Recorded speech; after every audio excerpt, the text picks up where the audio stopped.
Кыргызстандыктарды 2023 жылы бир катар өзгөрүүлөр жана маанилүү окуялар күтүп турат. Марал радиосу 2023 жылга пландалган жаңы эрежелер, иш-чаралар тууралуу маалыматтарды топтогон.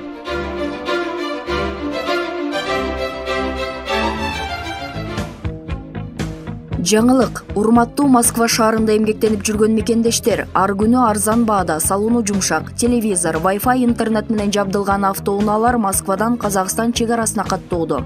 Көп жылдан бери айдоочулук кызматты көрсөтүп, элдин батасын алып, жумшак мамиле менен кызмат кылган кыргыз жигиттери жолдо ар кандай жагдайларга жардам берүүгө, узун жолду кыскартып, көңүлдүү жана өз убагында алып барып келүүгө толук шарт түзүп берет. Ар дайым жолуңуздар шыдыр болсун.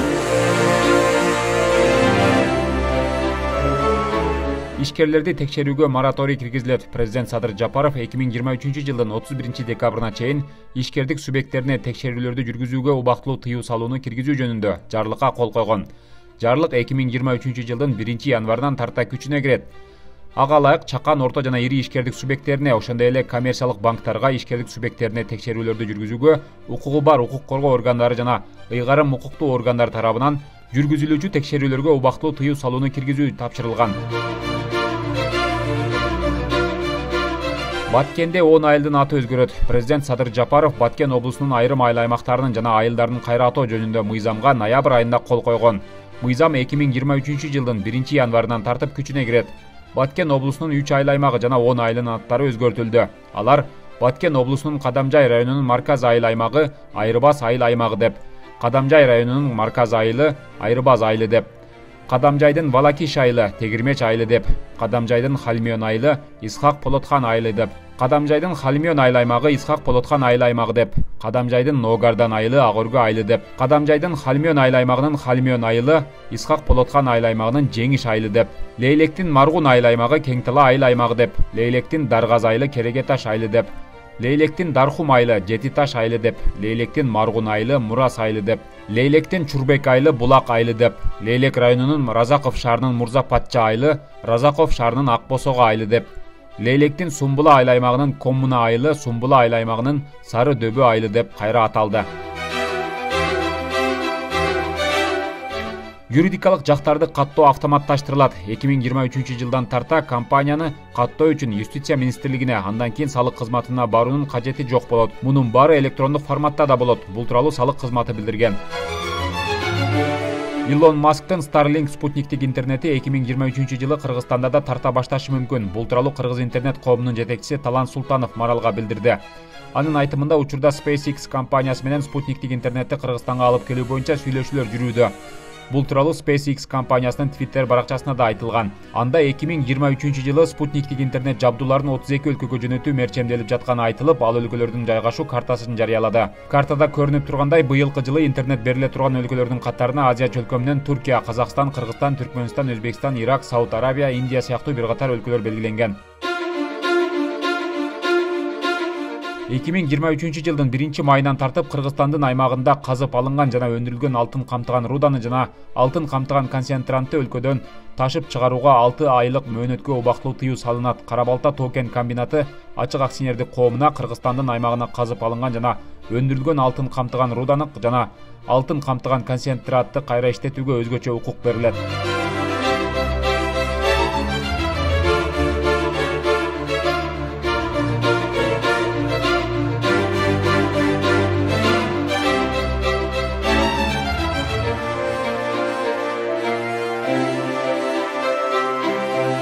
Кыргызстанда 2023 жылдан тарта мектептерде балдардын ысык тамагына бөлүнө турган акчанын көлөмү көбөйтүлөт. Бул тууралуу Каржы министрлиги билдирген. Буга чейин ар бир окуучунун тамак ашынын өлчөмүн 7 сомдон 14 сомго чейин көтөрүү сунушталган. Министрликтин маалыматы боюнча, учурда өлкө боюнча 1735 мектептин башталгыч класстарына кубаттуу тамак берилип жатат. Бул жалпы мектептердин 60%-ын түзөт. Калган 40%-ы 2023 жылга чейин заманбап шартта оңдолору болжолдонууда.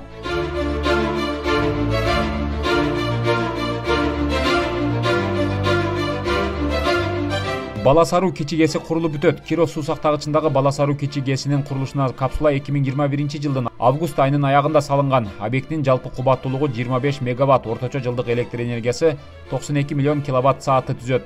керектүү каржылоонун көлөмү иштелип чыккан техникалык экономикалык негиздеме боюнча 22,9 миллион долларды түзөт. Долбоорду Улуттук энергия холдинг менен Чакан ГЭС ишке ашырат. Иштелип чыккан жол картасына ылайык долбоор 2023 жылдын декабрында бүтөөрү болжолдонгон.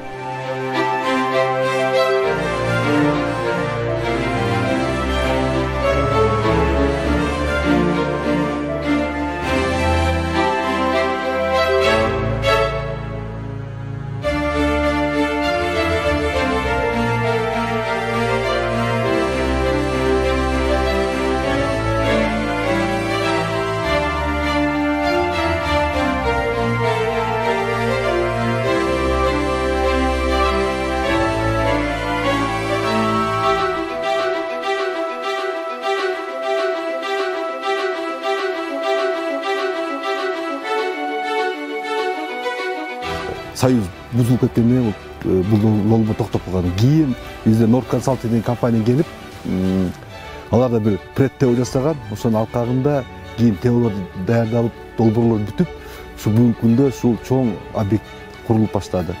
Жалпы айтып берсек, бул өтө маанилүү, керектүү. Эмне дегенде ушул электр энергия менен жалпы талас регионунун 50%-ин керектүү учурда жайкы мезгилде электр энергия берүүгө шарт түзүлөт. Бул суу өзүңөр белгилүү болгондой келет, агат. Бул Киров сакташтын энергиясын иштетүү максатында ушундай чоң мега долбоор ишке ашырылып атат.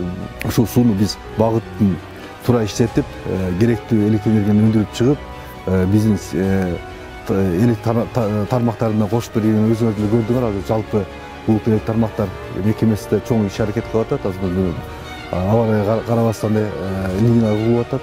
Бала Саруу Чакан гидроэлектростанциясы 2023 жылдын аягында ишке берилет.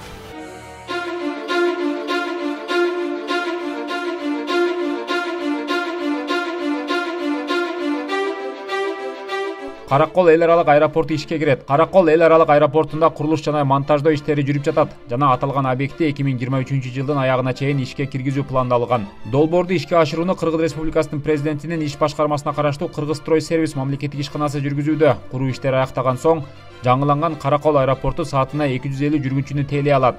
Embraer 190 сыяктуу учактарды жана алардын аналогдорун чектөөсүз кабыл алууга мүмкүнчүлүк алат. Эл аралык Каракол аэропорту 1971 жылдын 1-январында негизилген.